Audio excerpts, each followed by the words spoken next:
Préparons demain, c'est le nouveau podcast grand angle sur l'efficacité énergétique et la décarbonation.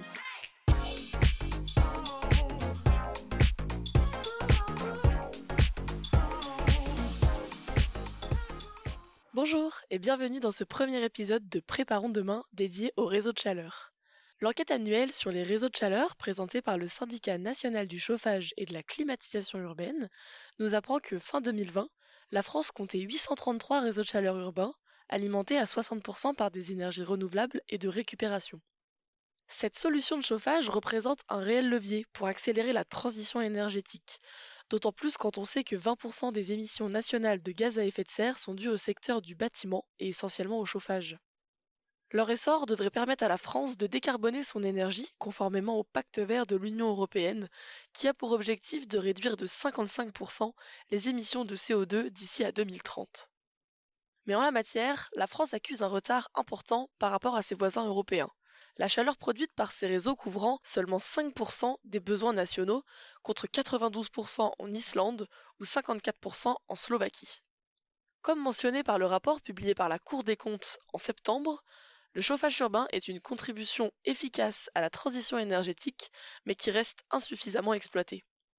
Ainsi, pour atteindre les objectifs fixés par l'Europe et massifier le recours à cette solution, la loi de transition énergétique pour la croissance verte fixe des objectifs ambitieux pour les réseaux de chaleur, notamment la multiplication par 5 de la quantité de chaleur et de froid renouvelables livrés par ces réseaux d'ici 2030.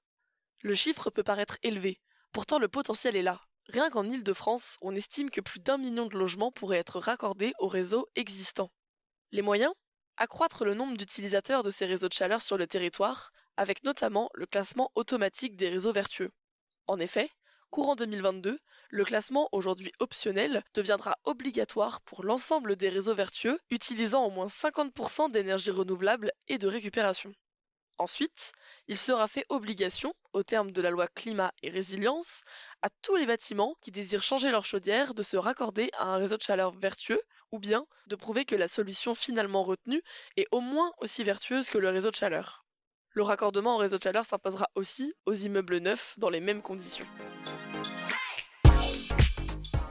Donc qu'est-ce qu'un réseau de chaleur ? Qui peut s'y raccorder et pour quels bénéfices ? Et surtout comment procéder ? Nous recevons à notre micro aujourd'hui 2 experts du sujet pour qu'ils répondent à toutes nos questions. Bonjour Hortense, bonjour Laurent et merci beaucoup d'avoir accepté notre invitation.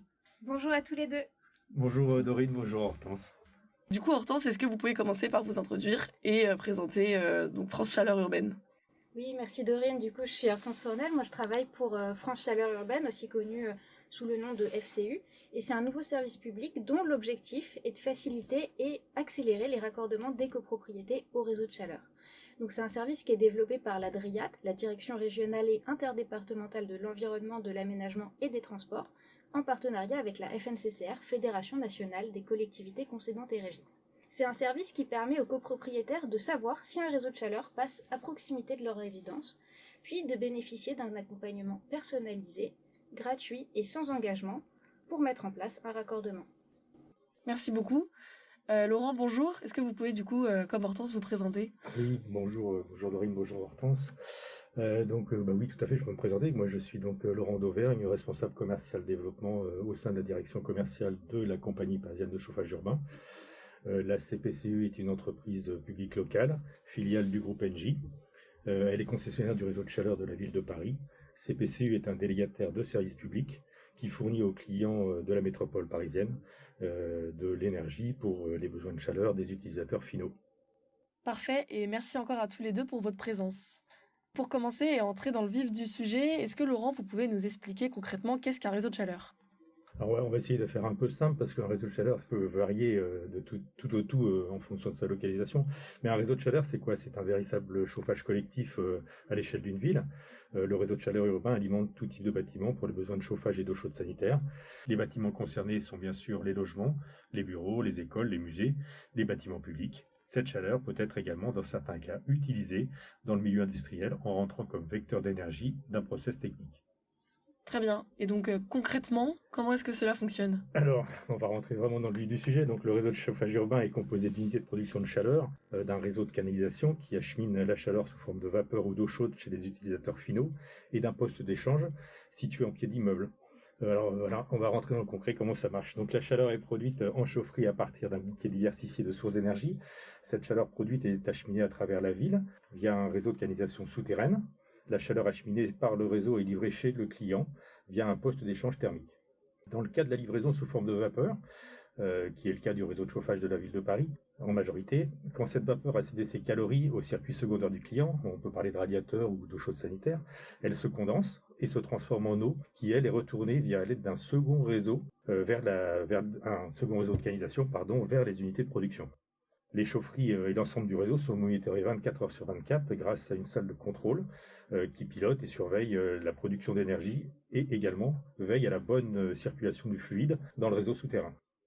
Très bien. Et est-ce que tous les bâtiments sont éligibles à un raccordement à un réseau de chaleur? Alors là, au niveau de la compagnie parisienne de chauffage urbain, on accompagne les différents acteurs de tout type de bâtiments à usage collectif pour se raccorder au réseau de chaleur. On parle notamment du résidentiel locatif et privé, des immeubles de bureaux, des établissements de santé, les hôtels, les établissements d'intérêt collectif tels que les musées et les salles de spectacle, évidemment aussi les établissements scolaires, les bâtiments d'État et bien évidemment les bâtiments de la ville de Paris. Merci Laurent. Et du coup, Hortense, quels sont aujourd'hui les grands enjeux autour de ces réseaux de chaleur? L'un des enjeux majeurs autour des réseaux de chaleur, c'est bien de les faire connaître pour faciliter les raccordements. En effet, aujourd'hui, cette solution demeure méconnue du grand public, notamment des copropriétés qui sont encore trop nombreuses à renouveler leur chaudière fioul ou gaz, alors même qu'un réseau de chaleur passe à proximité. Ce constat traduit aussi un manque de visibilité sur les démarches à accomplir pour se raccorder à un réseau de chaleur. Pourtant, au sein des logements, le chauffage et l'eau chaude sanitaire représentent les 2/3 de l'énergie consommée. Afin de décarboner la chaleur livrée, les réseaux de chaleur sont un levier incontournable puisqu'ils permettent de mobiliser d'importants gisements d'énergie renouvelable et de récupération locale, et que les émissions de gaz à effet de serre et polluants qui en résultent sont faibles en comparaison aux autres solutions de chauffage, notamment fioul ou gaz. Et donc concrètement, pourquoi aujourd'hui choisir une solution comme le raccordement à un réseau de chaleur? Alors, les avantages sont multiples. Déjà, c'est un mode de chauffage qui est économique, puisque le mix énergétique des réseaux de chaleur est majoritairement issu des énergies renouvelables et de récupération, on en parlait tout à l'heure, ce qui permet d'assurer des coûts plus stables et faiblement corrélés à l'évolution du coût des énergies fossiles. Dans un contexte de flambée des coûts des énergies, les réseaux de chaleur représentent donc un intérêt majeur pour l'usager. De plus, c'est aussi une solution qui est confortable, fiable et sécurisée. En effet, il n'y a pas de combustible au sein des immeubles qui sont raccordés, ce qui permet de limiter d'une part les nuisances sonores, mais aussi les nuisances visuelles et olfactives. En plus, ça permet également d'optimiser l'espace disponible, puisque à la place de la chaudière, on a simplement un échangeur. C'est également des installations qui vont permettre d'obtenir un service fiable, puisque ce sont des services généralement publics et donc il y a une continuité de service public qui est assurée. Enfin, c'est des solutions qui sont écologiques puisque le raccordement à un réseau de chaleur est également l'occasion pour tendre vers des comportements plus vertueux. En effet, certains réseaux mettent en place des systèmes de bonus-malus pour encourager les actions de maîtrise de l'énergie. Enfin, le recours à la solution réseau de chaleur permet de réduire les émissions de gaz à effet de serre grâce à l'utilisation d'énergies renouvelables et de récupération. Ainsi, ce mode de chauffage permet d'émettre 2 fois moins de gaz à effet de serre qu'un chauffage gaz ou fioul. Les émissions de polluants atmosphériques sont donc limitées. En 2020, selon l'enquête du SNCU, on estime que sur les 833 réseaux de chaleur français, on a pu ainsi éviter 5,6 millions de tonnes de CO2, soit l'équivalent de 2,7 millions de voitures retirées de la circulation. Super. Et du coup, Laurent, est-ce que vous pourriez nous illustrer les propos d'Hortense avec l'exemple des réseaux exploités par la CPCU? Oui, alors je vais essayer de répondre en faisant une analogie avec les 3 piliers du développement durable, qui sont bien sûr l'environnemental, le sociétal et la partie le pilier économique. Alors le pilier environnemental, effectivement, CPCU produit de la chaleur de plus en plus responsable. En cohérence avec les objectifs de la récente COP26, la chaleur produite par le réseau de chauffage urbain de la ville de Paris répond aux enjeux environnementaux clés du territoire. Alors vous allez me dire, comment ça se passe? Donc la CPCU produit de la chaleur à plus de 53% d'énergie locale, renouvelable et de récupération, et continue à diversifier ses sources d'énergie. L'envergure du réseau lui permet de distribuer massivement de la chaleur de plus en plus verte. Elle accompagne ainsi le territoire d'Île-de-France dans la transition énergétique. La CPCU est le premier contributeur au plan climat de la ville de Paris. Elle contribue activement aussi à la réduction des gaz à effet de serre. Alors dans les faits, c'est quoi? Ce sont plus de 1,5 million de tonnes de CO2 évitées depuis 5 ans. Et parce que l'énergie est la plus économique et la plus propre, c'est celle qu'on ne consomme pas, je vais vous donner un exemple, c'est que la CPCU a économisé 150 gigawattheures d'énergie depuis 3 ans. Et ça, dans ses installations. Alors 150 gigawattheures, c'est énorme. Ça correspond, pour vous donner un ordre d'idée, à 12 500 foyers. Et ça signifie aussi que, par exemple, c'est 24 000 tonnes de CO2 produites en moins, soit l'équivalent de la production de 10 000 véhicules. Le deuxième pilier, donc c'est le pilier sociétal. On peut dire que le réseau de distribution CPCU est toujours un réseau fiable et solide. La chaleur fournie par CPCU permet de rendre un environnement chaleureux grâce à un confort thermique constant. Elle est disponible en continu, quels que soient les besoins et les conditions climatiques, tout au long de l'année, c'est à noter. Cette énergie assure une meilleure qualité de vie. Voilà. Très bien. Donc concrètement, comment est-ce que ça fonctionne? Alors, la chaleur est récupérée localement ou produite dans les 8 centrales de production. Elle est transportée sous forme de vapeur via un réseau de 520 km de canalisation souterraine interconnectée. La vapeur circule dans le réseau toute l'année sans interruption, y compris l'été, pour permettre la production d'eau chaude sanitaire. La livraison de chaleur s'effectue par l'intermédiaire d'un échangeur thermique situé dans un local technique de chaque bâtiment raccordé qui transfère les calories du réseau CPCU au réseau de chauffage interne de l'immeuble. La vapeur condensée en eau, après avoir livré ses calories, retourne vers la centrale où elle servira à nouveau pour produire de la vapeur, avant de repartir bien sûr vers les points de livraison.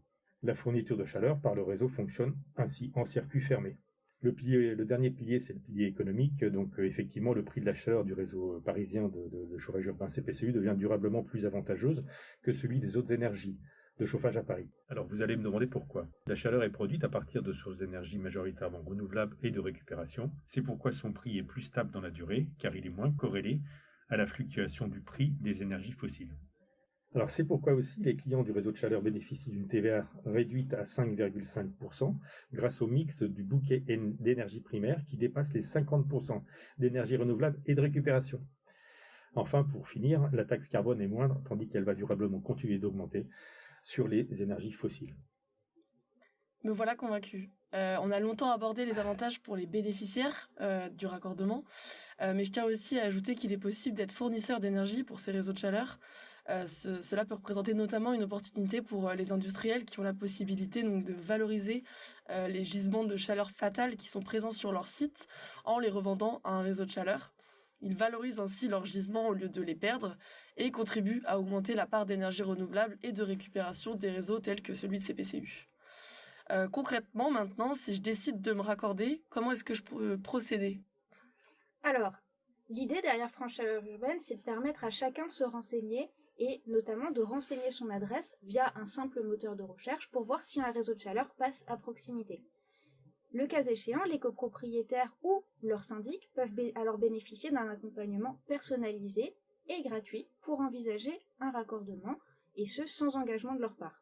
France Chaleur Urbaine a également vocation à permettre aux copropriétés d'échanger avec d'autres copropriétés qui sont elles-mêmes déjà raccordées pour bénéficier de leur retour d'expérience.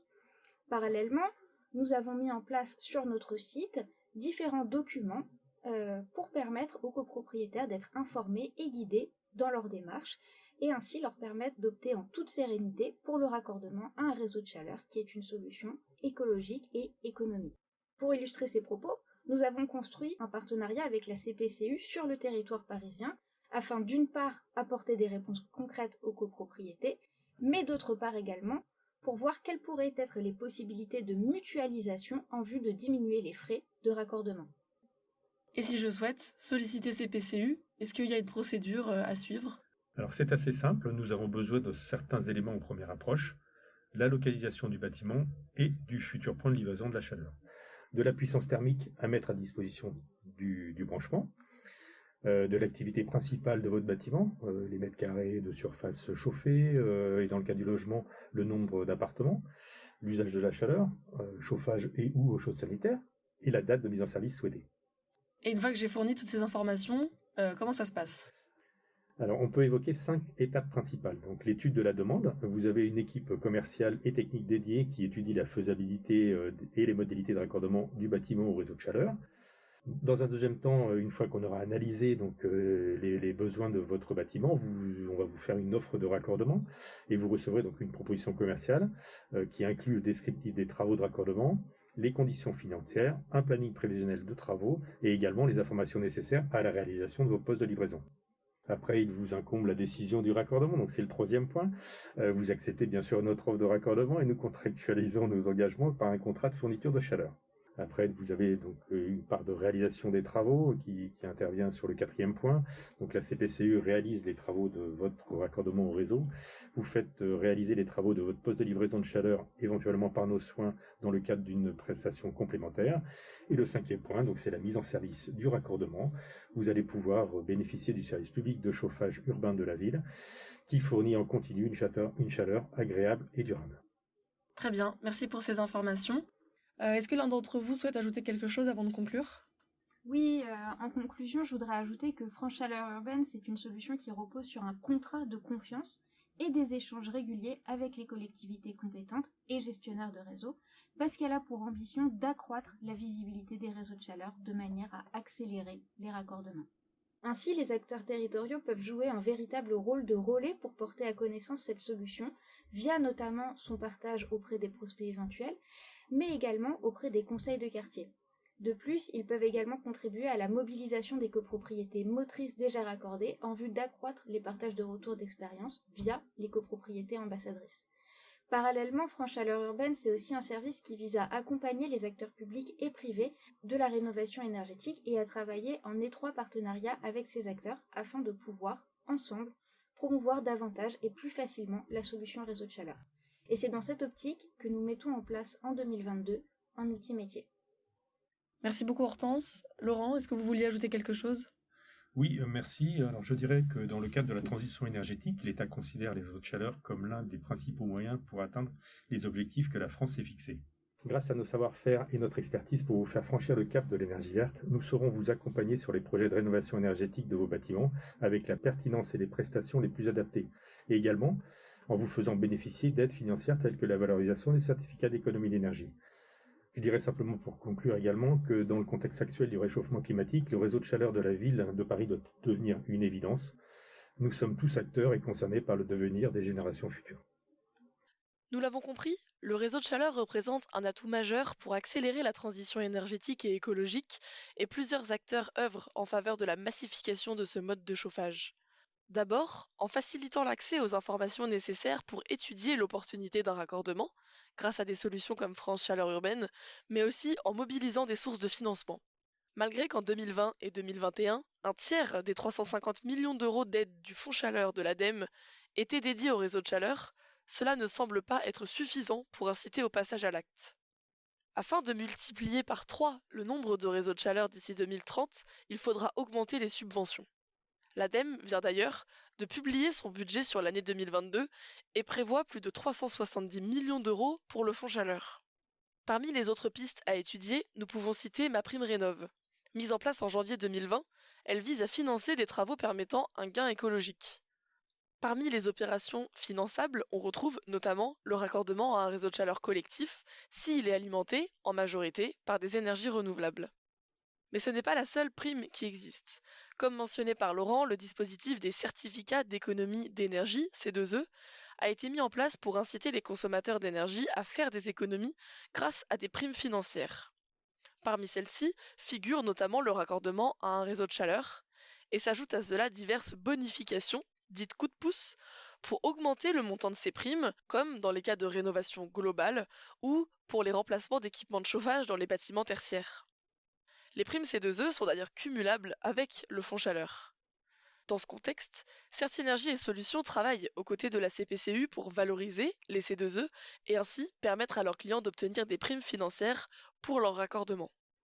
Enfin, dans le cadre de France 2030, d'autres financements seront fléchés pour massifier le recours à ces réseaux de chaleur et aux réseaux de froid. En effet, le réseau de froid est aussi une solution qui peut présenter de nombreux avantages et qui devrait bénéficier de plusieurs financements pour en massifier le raccordement. Nous arrivons à la fin de ce podcast, j'espère sincèrement que celui-ci vous a plu et je remercie vivement nos deux experts d'avoir accepté de prendre la parole à nos côtés. Merci Dorine, merci Laurent. Merci également Dorine et agréable rencontre Hortense, merci. Et on se retrouve très bientôt pour un nouvel épisode de Préparons demain. Si vous souhaitez en savoir plus ou écouter nos autres podcasts, rendez-vous sur certinergie.com. Tous ensemble, préparons demain.